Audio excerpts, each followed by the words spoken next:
Pessoal, tudo bem?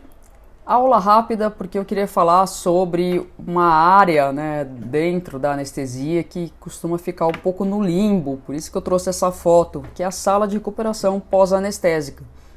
A gente dá muita ênfase para o que acontece com o paciente no intraoperatório, na sala de cirurgia, mas o que acontece com ele depois que a gente deixa lá na sala de recuperação anestésica?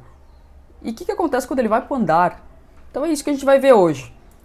Eu sou speaker da MSD, mas não tenho um conflito de interesse para essa aula em especial, não vou citar nenhum produto específico, tá bom?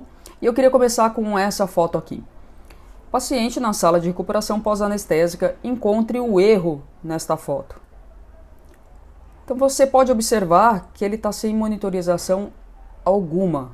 Essa foto foi enviada por uma colega de um dos hospitais no qual ela trabalha. E eu não lembro direito se ela estava passando pela sala de recuperação pós-anestésica ou se foi um paciente dela, não lembro direito a história, mas ela acabou batendo essa foto para me mandar, que é um paciente sem monitorização alguma. E a gente vai ver que isso incorre num risco absurdo para esse paciente e para todos os outros que estiverem nas mesmas condições. Isso por quê? Porque quando a gente pensa, né, no procedimento cirúrgico anestésico, não só a gente, a equipe cirúrgica, os familiares, então o paciente, o cirurgião liga no final do procedimento lá para o quarto e fala com a família, fala, olha, tá tudo bem, acabou, foi um sucesso. A sensação que a gente tem é assim, baixa aquele estresse, né? Fala, graças a Deus, o pior já passou. Será mesmo? Então, como eu estava dizendo, a gente dá muita ênfase para o intraoperatório e, de fato, a gente aumentou tanto a segurança para esses pacientes que a mortalidade, né, na sala de cirurgia, na mesa de operação, graças a Deus ela é realmente pouco frequente. É muito raro de acontecer isso, um paciente morrer na mesa. Tanto é que quando a gente analisa a mortalidade pós-operatória, ela chega a ser 1000 vezes maior do que a intraoperatória, de tão seguro que nós tornamos a sala de cirurgia. E essa análise desse estudo colombiano, né, que mais que ele trouxe de dados avaliando a sala de recuperação anestésica? Que os eventos adversos ocorrem principalmente em pacientes ASA 1 e ASA 2, é claro, até mesmo porque eles são os mais frequentes em volume, né, de procedimentos e até mesmo porque os pacientes ASA 3 e ASA 4 a gente acaba encaminhando para a UTI, na grande maioria das vezes. 2/3 dos eventos ocorrem após cirurgias eletivas, 70% ocorrem durante o dia, sendo que 40% destes ocorrem no período da manhã, antes do almoço. E quase 40% desses eventos seriam completamente evitáveis, e a gente vai ver por que e como. Então olha só, quando o paciente, né, a gente olha aqui, a sala de cirurgia, sala de recuperação pós-anestésica e andar, quando esse paciente tem um evento adverso, qual que é a probabilidade dele morrer por conta desse evento? Vocês podem notar que a mortalidade, a chance de morrer, aumenta à medida que ele se afasta de nós. Mas isso é claro, porque dentro da sala de cirurgia a relação é 1 para 1. Nós, anestesistas, estamos ao lado do paciente. Então, quando ocorre um evento, a gente já consegue agir rapidamente. Já na sala de recuperação anestésica, já não é mais a mesma proporção de 1 para 1. São alguns profissionais cuidando de vários pacientes ali na sala de recuperação anestésica. E quando ele vai para o andar, é pior ainda, porque é a mesma proporção de alguns profissionais cuidando de vários pacientes no andar, mas sem a monitorização e aquele olhar, né, direto para o paciente no mesmo ambiente. Cada paciente vai estar dentro do seu quarto e aí ele vai ser visitado pelos profissionais de saúde a cada 4, 6 horas. E quando eles foram avaliar as causas, né, desses desfechos ruins após um evento, o que esses autores encontraram? Falta de aderência a protocolos e monitorização básica em 42% dos casos. Monitorização básica, nós estamos falando de oxímetro de pulso. E esse outro estudo, que também analisou, né, processos judiciais relacionados à sala de recuperação pós-anestésica, o que eles encontraram? Que entre as causas de morte, primeiro comprometimento de via aérea e depois hipóxia. tem aqui embolia pulmonar, tem também overdose de medicação. E quais são as especialidades mais envolvidas nesses processos? Cirurgia ortopédica em quase metade dos casos, talvez porque a gente faça muitos bloqueios, né, nas cirurgias ortopédicas, a gente faz uma sedação e o nível de atenção com esses pacientes é menor do que aqueles submetidos à anestesia geral. Então tem aqui cirurgia ortopédica, cirurgia geral, tem também GO e otorrinolaringologia, mexe com cabeça e pescoço, pode de fato comprometer via aérea. E esse outro estudo que vê os processos do ASA Closed Claims, né, que fez o levantamento, né, do ASA Closed Claims, ele observou que 5 a 7% dos processos ocorreram na sala de recuperação pós-anestésica e que 37% resultaram na morte do paciente e quase 19% em danos graves ao paciente. Dos que morreram, 50% dos eventos estavam relacionados a complicações respiratórias e 19% quase a vias aéreas, ou seja, quase 70% dos eventos estão relacionados à parte respiratória e de vias aéreas. E erros ou atrasos diagnósticos foram citados em 56% dos casos que resultaram em morte. A gente está falando aqui, eu vou trazer outros estudos, a gente está falando de falta de monitorização. E é justamente isso, né? Incidentes na sala de recuperação, eles analisaram esses autores 419 incidentes que ocorreram, né, nesse ambiente, e eu quis trazer primeiro os incidentes relacionados ao aparelho cardiovascular. Então tá aqui 99 incidentes, vocês podem observar edema pulmonar como o primeiro em 7% dos casos. E o que esses autores trouxeram da análise desses incidentes? Que apesar da gente dar muita ênfase, olhar muito para o manejo da doença isquêmica, né, cardíaca no perioperatório, o evento mais comum cardiovascular é o edema pulmonar, precipitado na maioria das vezes por obstrução de via aérea. Então, no fundo, ainda é via aérea e leva a um evento cardiovascular. Vocês podem ver que isquemia miocárdica está aqui, ó, 2% de todos os incidentes. E os eventos relacionados à via aérea? Então, 97 incidentes relacionados ao aparelho respiratório. Aqui, falência respiratória, assim, amplamente, em 18% dos casos. Aspiração, parada respiratória e por aí vai. O que eles trouxeram? Que apesar do advento dos novos bloqueadores neuromusculares, a curarização residual, a paralisia residual, ainda foi a causa mais comum para falência respiratória na sala de recuperação anestésica. Impressionante isso, né? Hoje em dia a gente lança mão de várias medicações novas, inclusive algumas que podem ser antagonizadas, e ainda assim paralisia residual continua sendo um grande problema na sala de recuperação anestésica. E de fato, só lembrando que paralisia residual é considerado quando a gente tem um TOF, um Train of 4 menor que 0,9, menor que 90%. Quando a gente considerava, né, um TOF, isso na minha época de residência, a gente considerava o TOF menor que 0,7. Então a incidência era de 12%. Mas a partir do momento que a gente aumenta o sarrafo e o TOF é considerado, a paralisia residual é considerada abaixo de 90, a incidência de paralisia residual na sala de recuperação anestésica chega a 40%.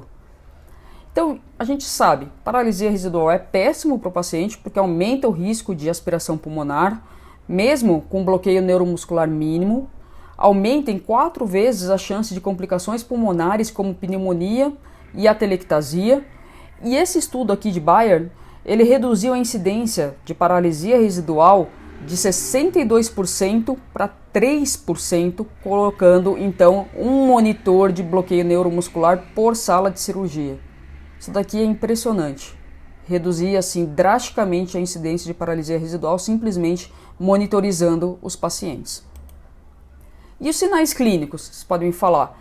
Então, a gente sabe que os sinais clínicos eles não devem ser utilizados para você avaliar paralisia residual. Eles são muito inespecíficos, são extremamente inespecíficos não são confiáveis e não devem ser utilizados. E esse estudo do Anesthesiology do ano passado, ele avaliou ainda mais. Tá bom, um paciente que ele consegue recuperar completamente, você monitoriza e ele está lá com a recuperação de 100%, né, da força muscular. Eles observaram que no bulbo carotídeo, ainda assim, por mais que você tenha a recuperação neuromuscular necessária, não é suficiente para o bulbo carotídeo funcionar na sua plenitude. Ele vai funcionar em 18% abaixo da linha de base dele para resposta hipóxica. Então, mesmo que esse paciente ele tenha sido completamente revertido, né, espontaneamente ou através de fármacos, ainda assim o bulbo carotídeo ainda não vai estar respondendo 100% à resposta hipóxica nos pacientes anestesiados.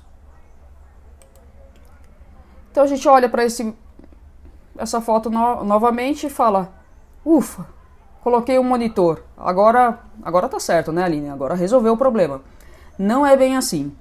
A gente sabe que dentro da sala de recuperação anestésica existem outros fatores além da monitorização. Uma delas é que a gente precisa fazer uma comunicação estruturada. Esse Are You OK eu trouxe de um curso que eu fui fazer em Madrid, que era da Sociedade Europeia, justamente sobre segurança do paciente. E alguns membros do grupo estavam falando que é muito comum lá eles chegarem para a enfermeira da sala de recuperação anestésica e falar Are you OK? Aí ela fala, tá tudo certo. Ele pega e vai embora, ele não passa nenhuma informação do paciente, não passa o caso do paciente para quem vai cuidar dele na sala de recuperação anestésica. Então a gente sabe que a gente precisa de uma comunicação estruturada para esses pacientes. A gente precisa passar para quem vai tomar conta dele qual que é a idade, a asa, se tem alergia, não tem, qual que foi a cirurgia realizada, pelo amor de Deus, a anestesia realizada, se teve alguma intercorrência na sala de cirurgia, o horário do antibiótico profilático, até mesmo para pensar se vai continuar com ele ou não, e o tipo de analgesia realizada, principalmente se a gente estiver falando de opioides. Ainda aquele estudo que pegou 419 incidentes, que ele trouxe, o que contribuiu, fatores contribuintes para aqueles 419 incidentes que a gente viu um pouco, cardiovascular e respiratório. Erros de julgamento e comunicação. Então essa é a importância de ter uma comunicação estruturada para quem vai tomar conta desse paciente. Um outro grande problema que a gente tem na sala de recuperação anestésica é o que a gente chama de fadiga de alarme. Então o que é a fadiga de alarme? A gente sabe que os nossos monitores, eles apitam o tempo inteiro, ou porque saiu o oxímetro do dedo do paciente, ou porque ele se moveu e soltou um cabo do cardioscópio. Mas o fato é que, analisando todos os alarmes que ficam tocando nesses ambientes, como sala de recuperação pós-anestésica e UTI, eles encontraram que um alarme soa a cada 90 segundos. É um absurdo isso.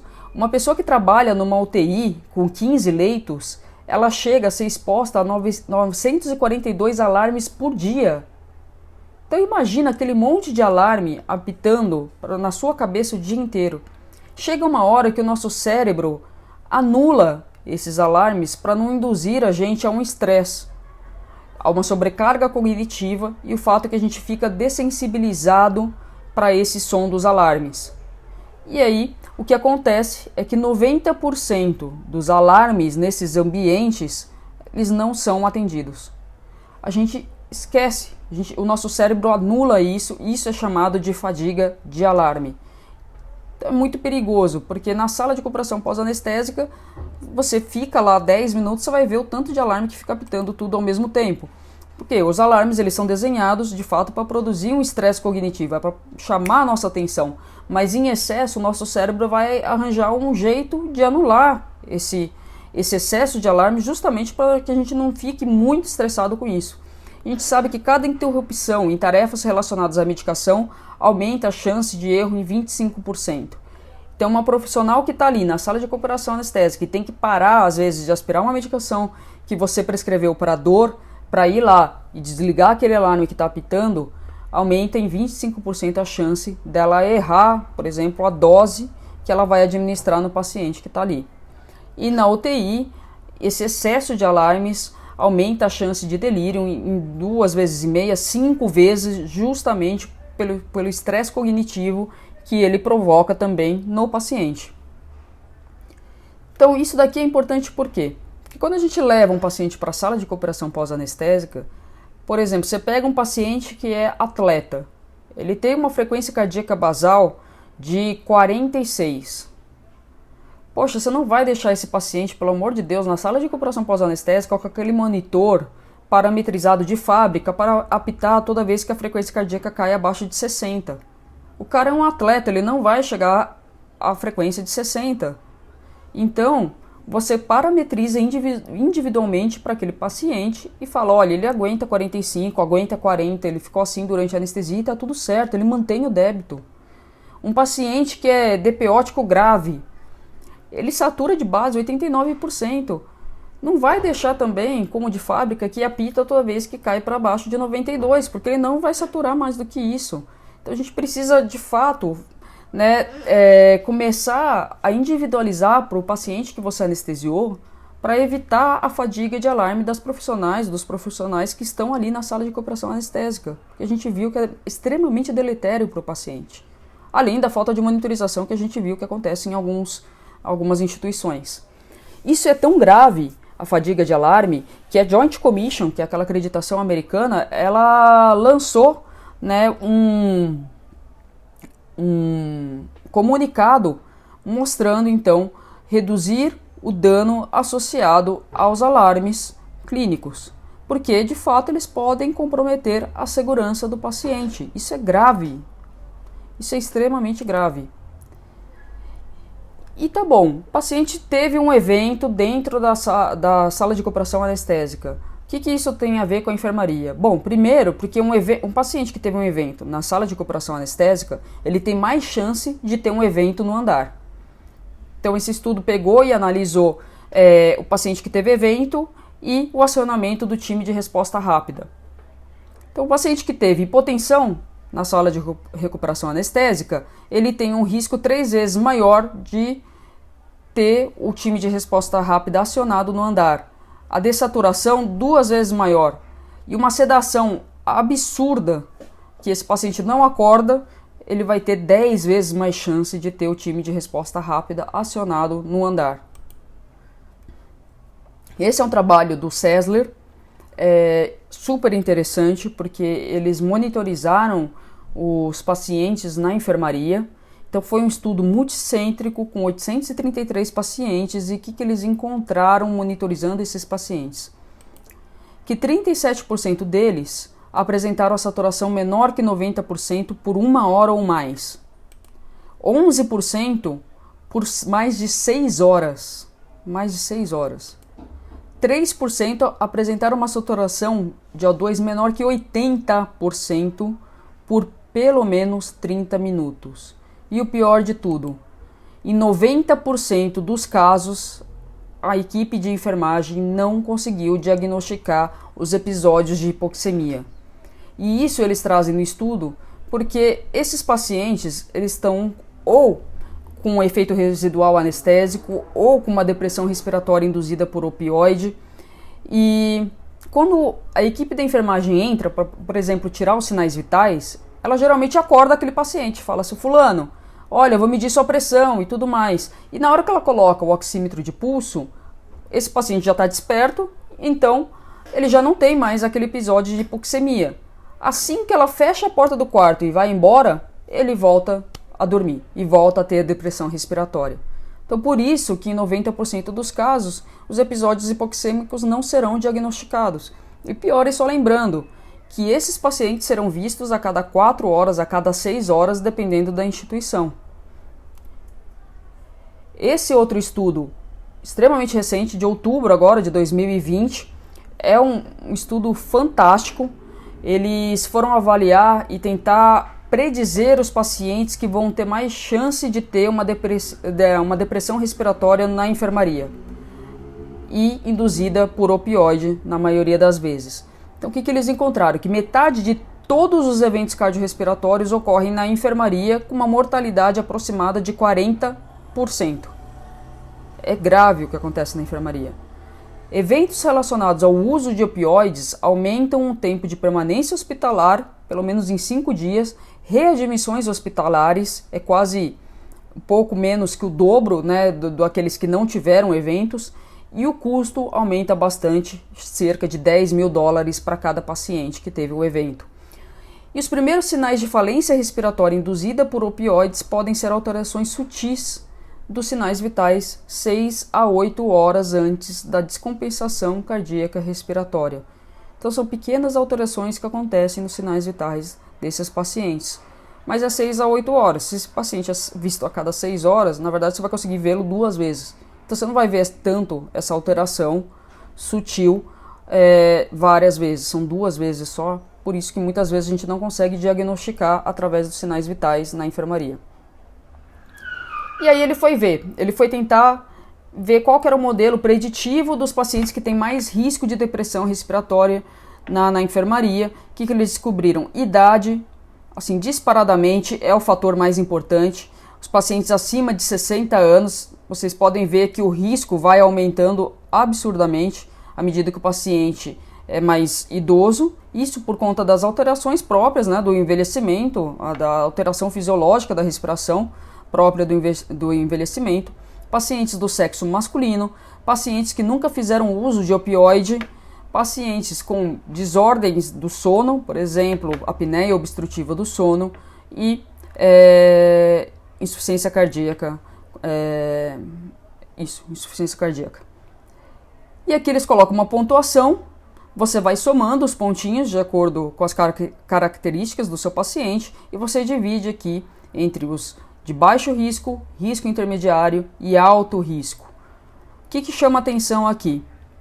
Que um paciente, pensando em chance de depressão respiratória, que é de baixo risco para um risco intermediário, se a diferença entre esses dois grupos é que esse paciente de risco intermediário ele já tem 2 vezes mais chance de ter uma depressão respiratória do que o paciente de baixo risco. E se a gente considera a relação de um paciente de alto risco em relação a um paciente de baixo risco, esse paciente tem 6 vezes mais chance de ter uma depressão respiratória. É um aumento absurdo da chance desse paciente, simplesmente e muito provavelmente por conta da idade dele. Então a idade maior que 60 anos está associada a um maior risco de depressão respiratória. A hipoxemia pós-operatória foi observada em 46% dos pacientes, é quase metade dos pacientes foi observada a hipoxemia pós-operatória. E o uso de O2 suplementar reduziu a incidência para 8%. É muito fácil, a gente só precisa mandar esse paciente com O2 suplementar para o quarto. Se for um paciente de alto risco, a gente vai ter que mandar com O2 suplementar, porque o risco dele ter um episódio hipoxêmico na enfermaria e desse episódio não ser diagnosticado é muito alto. E o aumento do CO2 expirado ele não foi observado nos pacientes. Por quê? Porque condiz de fato com a parada respiratória súbita, que acontece naqueles pacientes que têm apneia obstrutiva do sono, ou seja, fazem longos períodos de apneia, e nos pacientes que têm depressão respiratória induzida por opioides. O que esses dois grupos apresentam? Parada respiratória súbita, não dá tempo de aumentar o CO2 expirado. Não é um processo lento. Imagina a catástrofe, levando tudo isso que a gente discutiu até agora em consideração, de uma auxiliar de enfermagem que acorda esse paciente, ele está sonolento no quarto, sem O2 suplementar, ela tira os sinais vitais e esse paciente logo depois tem uma depressão respiratória novamente, ele volta a dormir e ele tem uma parada respiratória súbita. Se ele tiver sem acompanhante, sabe quando que vão descobrir que esse paciente tá parado, tem uma parada respiratória? Dali a 6 horas. A não ser que apareça a copeira, faxineira antes. Então essa é a importância da gente prestar atenção nos pacientes de risco na enfermaria. E a importância de como a gente vai dar alta para esses pacientes da sala de recuperação pós-anestésica. Então estima-se que a incidência de depressão respiratória induzida por opioides com necessidade de resgate, de acionar um time de resposta rápida ou de ventilar esse paciente, enfim, seja de 1 a cada 1.000 pacientes internados na enfermaria. A gente sabe que o que mata é falha de resgate. Esse estudo dividiu hospitais de acordo com a taxa de mortalidade, então dividiu em quintis, né, de mortalidade. Vocês podem ver aqui que as instituições no pior quintil têm 8% de taxa de mortalidade, ao passo que os hospitais que estão no melhor quintil têm 3%. Então tem uma diferença brutal aqui da taxa de mortalidade intra-hospitalar. E qual que foi a premissa desse estudo dos autores? Falou, bom, provavelmente os hospitais que têm a maior taxa de mortalidade, eles têm mais eventos, têm mais complicações. É por isso que os pacientes morrem mais. Mas não foi isso que eles viram. Que, na verdade, aqui é praticamente igual o número de complicações entre os dois quintis. O que difere, então, os hospitais que estão no pior quintil dos hospitais que estão no melhor? Resgate. Então, a falha de resgate é muito maior nos hospitais com maior taxa de mortalidade. Então, é a incapacidade dessas instituições de detectar um evento e de fazer a recuperação a partir desse evento, de resgatar o paciente desse evento adverso, que é justamente o que acontece na sala de recuperação anestésica e na enfermaria. Então, não é à toa que, à medida que o paciente ele sai da sala de cirurgia, e se afasta daquela relação de 1 para 1, de cuidado direto, aumenta muito a chance dele morrer quando ele tem um evento adverso. Então, o que mata é falha de resgate. A gente já sabe disso. E eu trouxe de novo esse estudo, né, que trouxe o Closed Claims do ASA, né, de depressão respiratória induzida por opioides, por conta da conclusão. Qual que é a conclusão desse estudo? Que a vasta maioria dos danos ocorreram nas primeiras 24 horas após a cirurgia. E 97% poderiam ter sido evitados com uma melhor monitorização. É isso. Monitorização.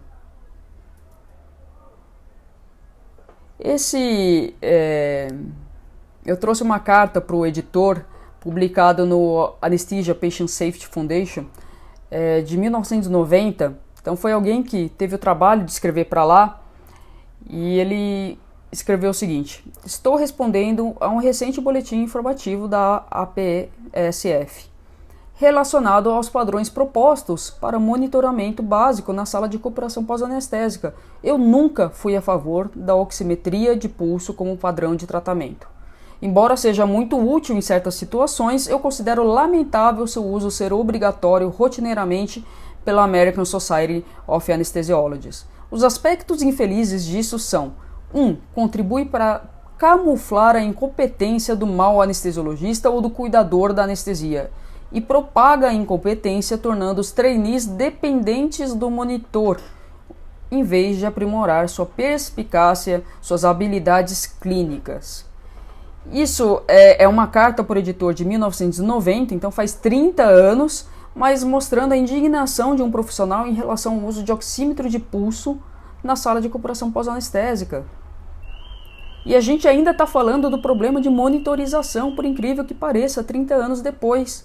Apesar de ter uma maior aceitação, é óbvio, hoje em dia parece inconcebível ter um paciente na sala de recuperação pós-anestésica sem monitorização adequada. Ainda assim a gente bate cabeça para fazer a monitorização adequada do bloqueio neuromuscular. E eu fico imaginando se daqui a 30 anos, né, os nossos colegas de profissão não vão olhar para a gente batendo cabeça para reversão de bloqueio neuromuscular adequado, paralisia residual, uso excessivo de opioides, depressão respiratória induzida por opioides, e vai olhar para a gente e vai falar: o que eles estavam fazendo? Da mesma forma que a gente olha para uma carta dessa e fala: parece absurdo. São monitorizações que a gente tem à mão e que são fáceis de utilizar e que aumentam muito a segurança desses pacientes que vão para a enfermaria. Então, de mensagens finais, a monitorização do bloqueio neuromuscular salva vidas. Na verdade, a reversão adequada dele. Implemente uma comunicação estruturada. Passe informações que são importantes para quem vai cuidar desse paciente na sala de recuperação pós-anestésica e na enfermaria. Parametrize os sinais vitais do seu paciente. Não induza os profissionais que estão ali a fadiga de alarme.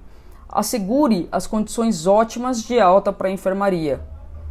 Não dê alta precoce para esse paciente porque é meia-noite e você quer ir embora para casa. E identifique os pacientes de risco Então, de acordo com aquele score, os pacientes de risco para depressão respiratória, comunique o andar e, se necessário, deixe um catéter de O2 suplementar para esse paciente. Você vai diminuir muito a incidência de episódios hipoxêmicos. Então era isso que eu tinha para falar. Tome cuidado, a sala de recuperação pós-anestésica de fato é um assunto que fica no limbo, mas é extremamente importante a gente trazer esses dados à tona e discutir de que forma a gente pode aumentar a segurança do paciente no perioperatório inteiro, não só dentro da sala de cirurgia.